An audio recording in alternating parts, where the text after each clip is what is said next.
Hi, my name is Karen Sorensen. I work in distance learning as an advocate for online course accessibility. I'm going to show you how to make a Word document accessible. All of this information can also be found on our website at pcc.edu/access. While this recording shows Microsoft Word 2010 for Windows, if Mac users choose Ribbon from the View menu in their Microsoft Word for Macs, this will make the interface similar to the Windows version of Word, so you can follow the instructions in this recording. The first thing to do if you're using Microsoft Word for Windows is to turn on the accessibility checker. Unfortunately, this tool or feature is not available for Microsoft Word for Macs. To turn on the accessibility checker, go to the File tab, select Info, then click Check for Issues button and select Check Accessibility. The accessibility only checks .docx files, so if you have a file type of .doc, you will need to save your document as a .docx file. The Accessibility Checker panel will open to the right of the document. The Accessibility Checker provides you with a list of errors, warnings, and tips.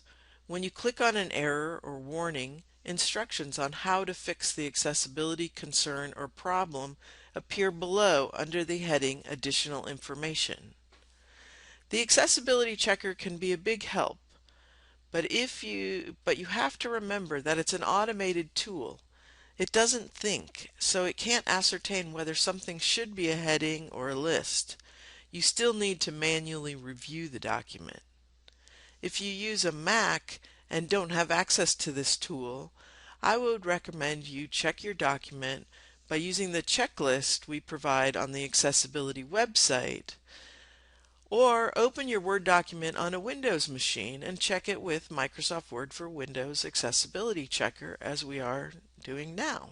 Notice that the Accessibility Checker is warning us that our image needs alt text. Now, again, it can't determine whether you have adequately described the image and surrounding content, so you can ignore this warning if you have. But see how if I select that warning, information on how to add alt text to an image and why it's important to do so appears below under the Additional Information heading. Images are a great way to liven up a document. When you insert one, think about whether it is just a decorative image or whether information important to the student is being conveyed in the image. If important information is being conveyed in the image, you want to make sure to convey that same information in alternate text format, so a blind student will also be able to obtain that same information. There are a few ways to provide that alternate text. You can describe it in the textual content in your document so the image is only supplemental, or you can add a caption beneath the image, or you can add an alt text description. If the image is just decorative, you don't need to worry about providing an alternate text description. To add a caption or alt text, just right-click on the image. To add a caption, you just choose Insert Caption and follow the instructions. To add alt text, you choose Format Picture, then choose Alt Text from the menu, and add a description of the image that includes what is important about the image. Use the description field, not the title field. It is the description field that is read by screen readers. Blind students and students with learning disabilities that use screen reading software will now be able to gain the important information conveyed in the image.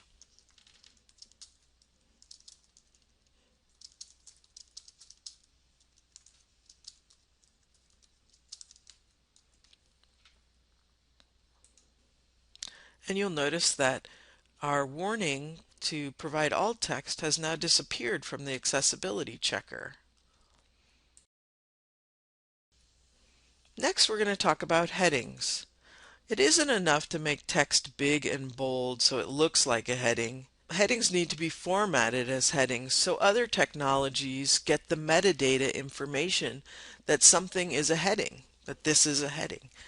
If you don't format headings as headings, cell phones, tablets, and assistive technologies like screen reading software will present that information as ordinary paragraph text, running it together with the paragraph above and below it.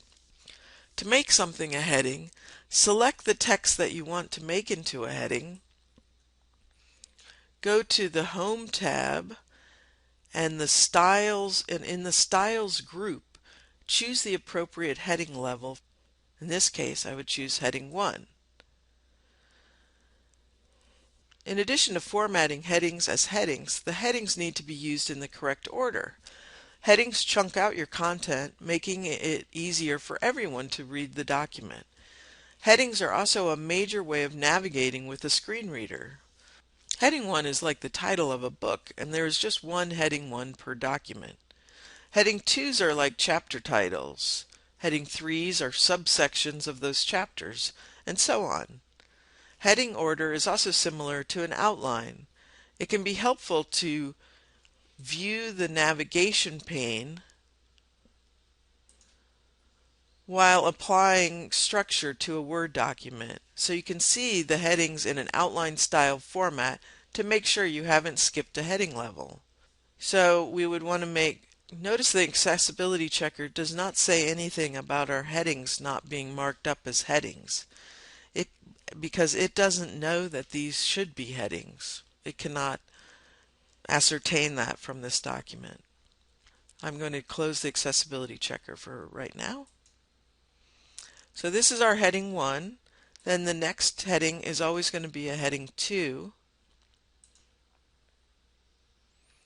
And I can open up this Styles menu with this expandable arrow here. And I can see all of my headings. Right now I'll choose this heading 2. And the next heading underneath is making your Word documents accessible is accessibility checkers. And since this is a subheading of making your Word documents accessible, it would be a heading 3. So right now I have a heading 1, a heading 2, and a heading 3. Now you might think that this next heading would be a heading 4, but it's not, because if you look at the heading above it, accessibility checkers, images is not a subsection of accessibility checkers. So then you look at the next heading above that, making your Word documents accessible. It is a subsection of this heading 2, making your Word documents accessible. So images would be a heading 3 because it's a subsection under this heading 2. So similar to accessibility checkers, it's also a heading 3. And then as I scroll down and I highlight this heading, you'll notice it's just written in normal text and made into a big bold thing that looks like a heading but is not formatted as a heading. So we need to change this. So I look at the heading above this, images. No, headings is not a subsection of images. It's not a subsection of accessibility checkers, but it is, again, a subsection of this heading level 2, making your Word documents accessible. So this would also be a heading 3. Scrolling down, same thing with lists. This would also be a heading 3, because these are all things about making your Word documents accessible. These are all involved in making your Word documents accessible. But when we get to PDFs, that's not a subsection of tables and color, not a subsection of making your Word documents accessible either, but it is another type of document accessibility. So it is another chapter and should be a heading 2, similar to making your Word documents accessible. It's of the same level of importance as this heading 2, so it also would be a heading 2. Now, copy your content to a D2L web page. That's another type of document accessibility and not a subsection of PDFs. So that too is also a heading 2, as is making your PowerPoints accessible is a heading level 2. And if we look at this navigation pane, we can see it looks like an outline and it makes sense. Now, if we were to have gotten our headings out of order, say we made, say we skipped from heading 1 to a heading 3 and we made this heading 2, it was actually heading 3. Let's look at our accessibility panel. And you'll notice it does say we've skipped a heading level. So if I click on this, it will explain again why I should fix this and how to fix it. So this accessibility checker can't check everything, but it sure is helpful. I'm going to change that back to heading level 2, and you'll notice it will disappear from the menu here. So I'll just go back to heading 2, and you see now it's no longer listed in the accessibility checker. Okay, again I'm going to close the navigation pane for now. Now that our document is formatted with headings, I want to show you a couple of cool things you can do because you've formatted your document correctly. One thing is I can change, if I don't like the styles that these headings are in, I can change the styles in one fell swoop. I can also change them individually. I could change the color of this to red, for example, and it would still stay marked up as a heading 1. But if I want to change everything at once, I can use this Change Styles button, click on it, go to Style Set, and then if I roll over these styles, you see on the screen being previewed the different looks that I can apply to my document in one easy click. You can also add a table of contents. If this was a long document, I would like to have a table of contents.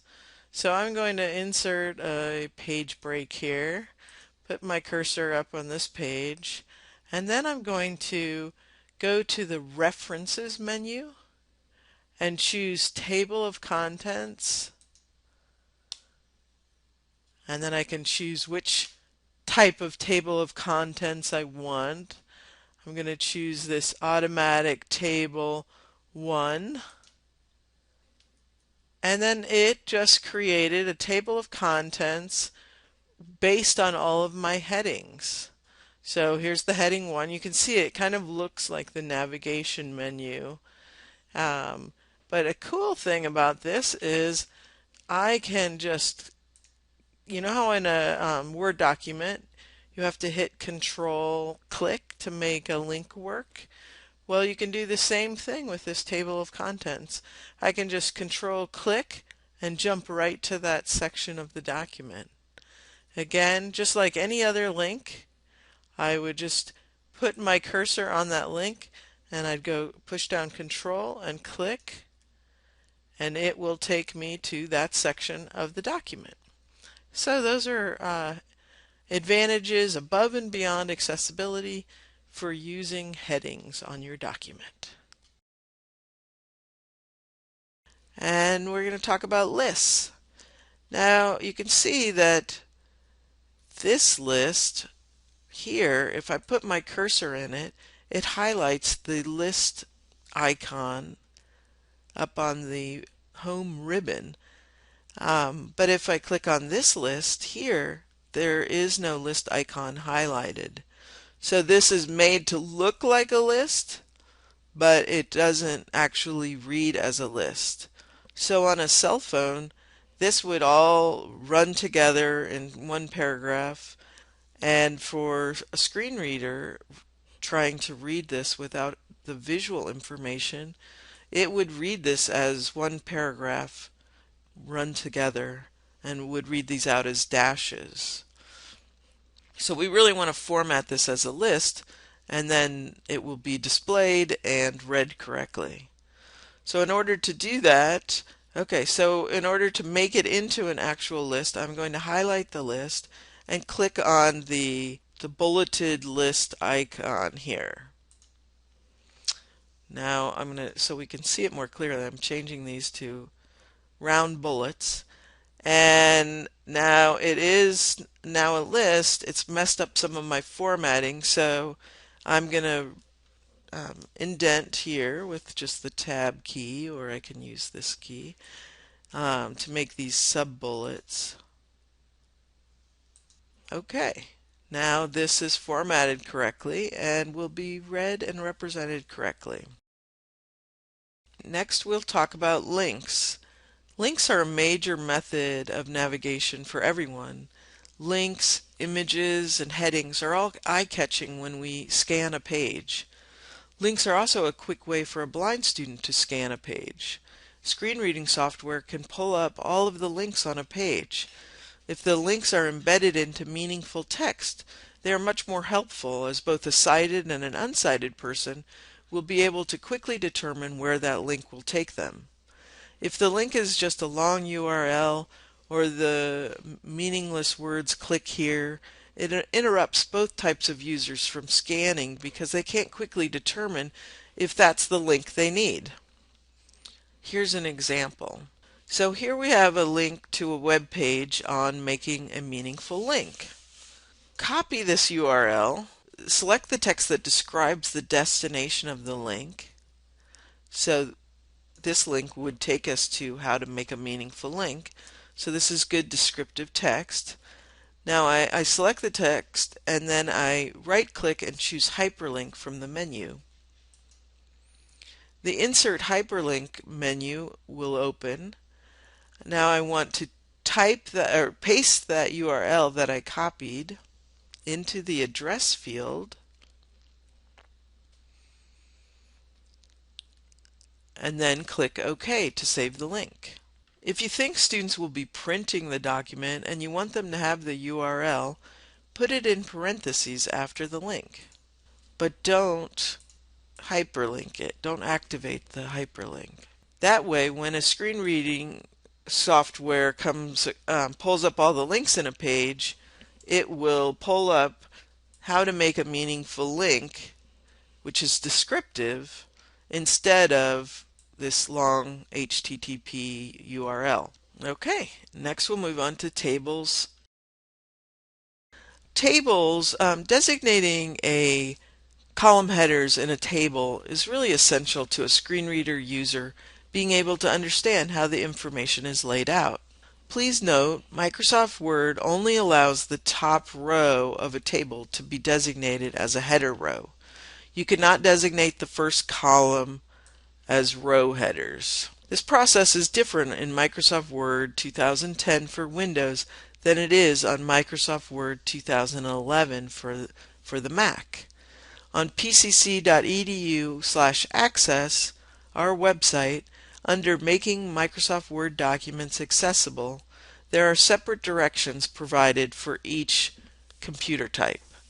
For this recording, though, I will show you how to designate the top row of a table as the column headers. Put your cursor in the top row of your data table. The Table Tools tab will display.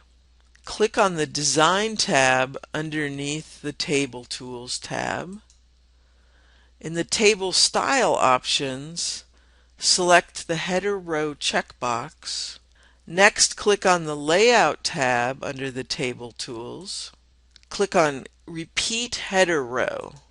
I know this isn't intuitive, but it's very important to designating that top row as the table header. In addition, if you have a table that it spans more than one page, your table header row will repeat, which is very convenient for all users.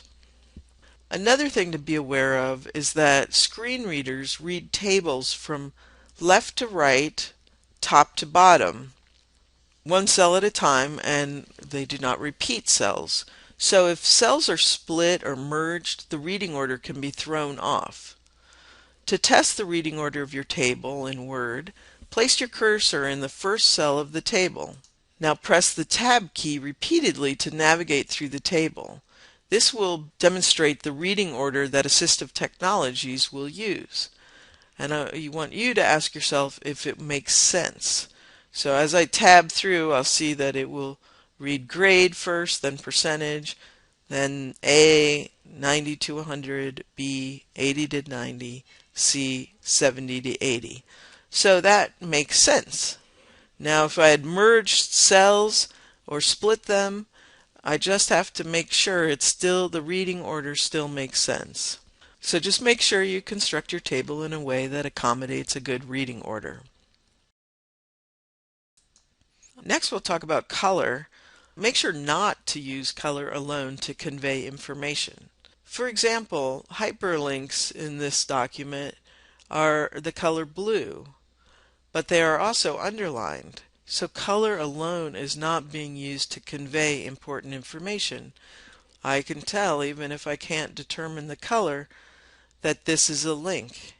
And because it's formatted as a hyperlink, a screen reading software will announce that it's a link.